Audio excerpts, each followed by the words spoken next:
نبیوں کے سردار نبی پاک صلی اللہ علیہ وسلم نے کٹائیاں تجارت کو پسند فرمایا ہے، خود پسند فرمایا ہے۔ دیگر انبیاء کرام علیہم الصلوۃ والسلام میں جلیل القدر انبیاء کرام ہیں جنہوں نے تجارت کو پسند فرمایا ہے۔ حضرت رافع بن خدیج اس حدیث کے راوی ہیں۔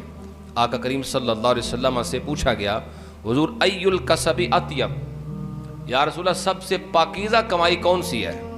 تو حضور نبی پاک علیہ السلام نے فرمایا عمل الرجل بیدہ، ایک یہ کہ انسان اپنے ہاتھ سے کمائے، مزدوری جسے آپ کہتے ہیں، اپنے ہاتھ سے کمائے، اور فرمایا وَكُلُّ بَيْءٍ مَبْرُورٍ، اور ہر سچی تجارت۔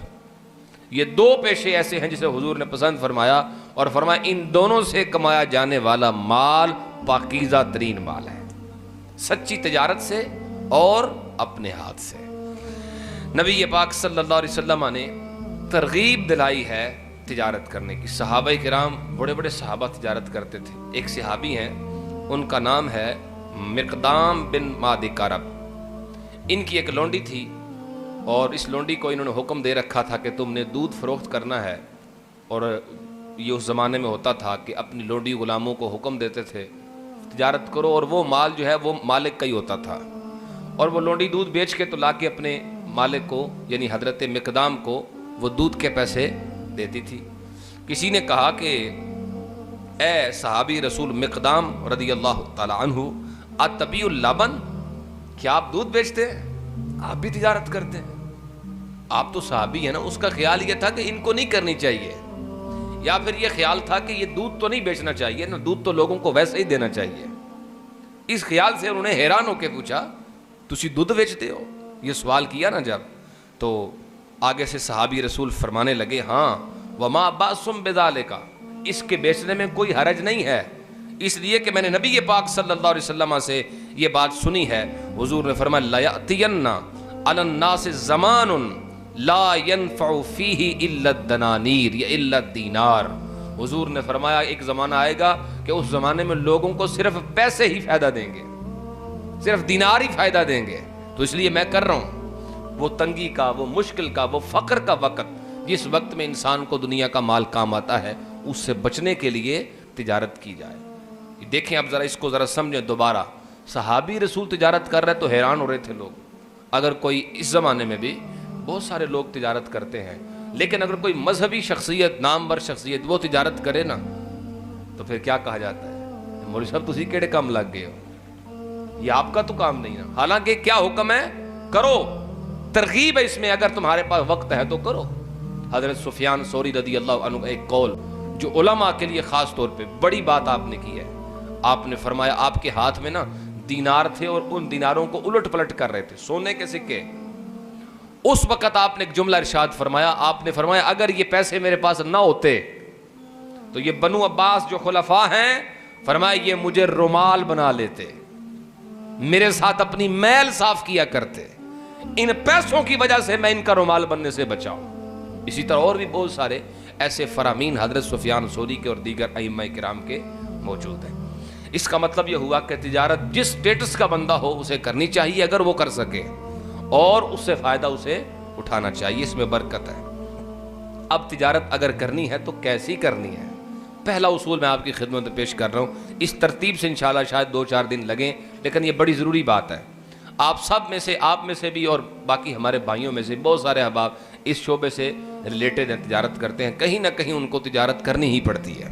اس کو ذرا دھیان رکھ کے پہلا اصول جو حضور نے دیا ہے وہ ہے سچائی۔ تجارت میں کیا ہو؟ سچ ہو، سچی تجارت ہو۔ حضور نبی پاک علیہ السلام فرماتے ہیں التاجر الصدوق الامین من نبیین والصدیقین والشہداء۔ حضور نے فرمایا کہ سچا تاجر، امانت دار تاجر قیامت کے دن نبیوں کے ساتھ ہوگا، صدیقوں کے ساتھ ہوگا اور شہیدوں کے ساتھ ہوگا۔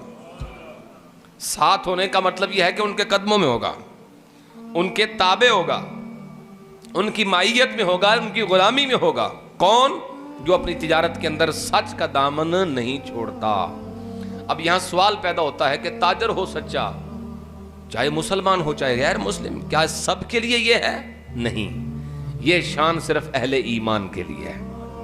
ایک دوسری حدیث میں لفظ موجود ہے، حضور نے فرمایا، یہ ابن ماجہ شریف کی حدیث ہے، فرمایا التاجر الامین المسلم مع الشہداء یوم القیامہ، جو سچا مسلمان تاجر ہے، جو سچا امانت دار تاجر، یہ مطلب اس کا نہیں ہے بھائی تاجر سچا ہو امانت دار ہو تے پاویں غیر مسلم ہوئے، اس کی بھی یہ شان نہیں، وہ اس کے لیے نہیں، بلکہ یہ فضیلت صرف اہل ایمان کے لیے ہے کہ تاجر ہو اور مسلمان بھی ہو، اللہ قیامت کے دن اسے شہیدوں کے ساتھ اٹھائے گا۔ کتنے اعزاز کی بات ہے، کی تو اس نے دکانداری ہے، کیا تو اس نے بزنس ہے، لیکن اس عمل کو اللہ رب العزت کی بارگاہ میں اتنی پسندیدہ نگاہوں سے دیکھا جاتا ہے، اللہ اسے نبیوں کی صف میں، نبیوں کے قدموں میں، نبیوں کی غلامی میں اللہ رب العزت اسے اٹھا رہا ہے۔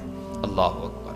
اسی طرح ایک دوسری حدیث نبی پاک صلی اللہ علیہ وسلم ارشاد فرماتے ہیں، التجار یحشرون یوم القیامت فجارا، یہ بڑی خاص بات ہے، فرمایا اکثر تاجر قیامت کے دن فاجر اٹھیں گے، فاجر نافرمان، قیامت کے دن اکثر تجار وہ فجار اٹھیں گے، نافرمان بن چکے ہوں گے، اس حال میں اٹھائے جائیں گے کہ یہ نافرمان ہیں۔ جیسا حشر نافرمانوں کا اور فجار کا ہوگا ویسا تاجروں کا، سوائے چند تاجروں کے، اور وہ حضور نے استثناء کر دیے، کون کون سے؟ فرمایا الا من اتقا وبرا وصدقا، تین نام لیے حضور نے، تین لفظ بولے۔ من اتقا، فرمایا وہ تاجر جو پرہیزگار ہے، دوسرا وبرا، وہ تاجر جو بھلائی کرنے والا ہے، وصدقا، وہ تاجر جو سچ بولنے والا ہے۔ ان تین تاجروں کو چھوڑ کر باقی جتنے تاجر ہوں گے وہ کیا ہوں گے قیامت کے دن؟ فاجر، نافرمانوں کے ساتھ ہوں گے، اور نافرمان ہونے کی حالت میں وہ اللہ رب العزت کے حضور پیش کیے جائیں گے۔ لیکن اگر کوئی تاجر تقوی اختیار کر لے اور سچ کا دامن تھام لے اور لوگوں کے ساتھ بھلائی شروع کر دے تو اللہ رب العزت اس کے لیے پھر یہ حیثیت نہیں ہے، اس کے لیے پھر یہ شان ہے، اسے نبیوں کے قدموں میں اٹھایا جائے گا۔ اب آب ذی وقار، سچ پہلا اصول ہے۔ اب یہ بھی قابل غور بات ہے کہ سچ کہاں کہاں ضروری ہے۔ کہا جاتا ہے سچا ہوں، سچی بات کرتا ہوں، لیکن غور کرنے کی بات ہے بہت سارے جھوٹ ایسے ہیں جن کو جھوٹ سمجھا ہی نہیں جاتا۔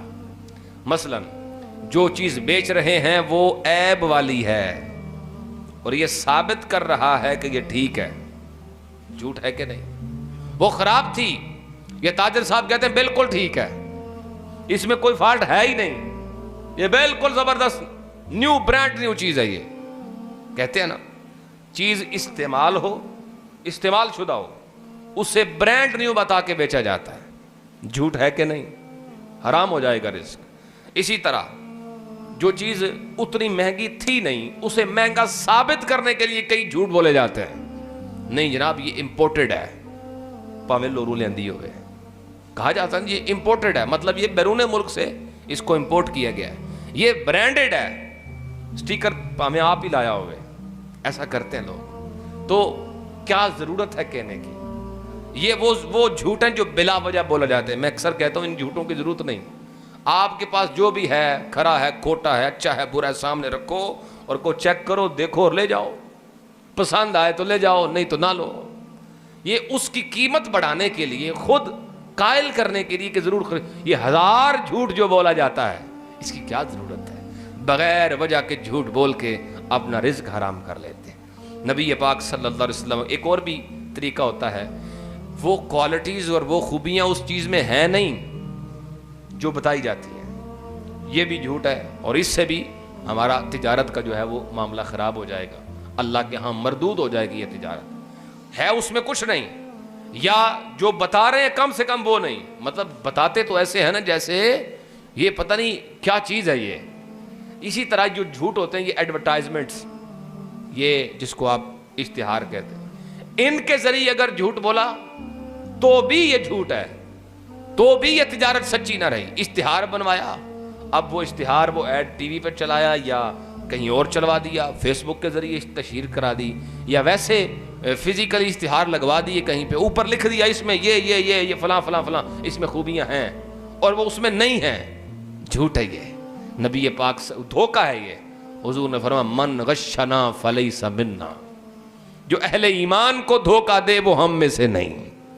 ہمارا مذاق بنا دیا لوگوں نے، انبیاء کرام علیہم کا طریقہ اور سنت، خود میرے نبی کے پسندیدہ طریقہ تجارت، اس کو ایسے غلیظ کاموں کے ساتھ ملوث کر دیا کہ لوگ اس کو مطلب یوں سمجھ لیں کہ ایک چلاکی کا ذریعہ سمجھتے ہیں اور کہتے ہیں جو تاجر ہوتے ہیں بڑے چلاک ہوتے ہیں، حالانکہ یہ تو نبیوں کا طریقہ تھا، یہ تو اللہ کے قرب پانے کا یہ ذریعہ تھا، اللہ رب العزت کے قریب ہونے کا یہ ذریعہ تھا۔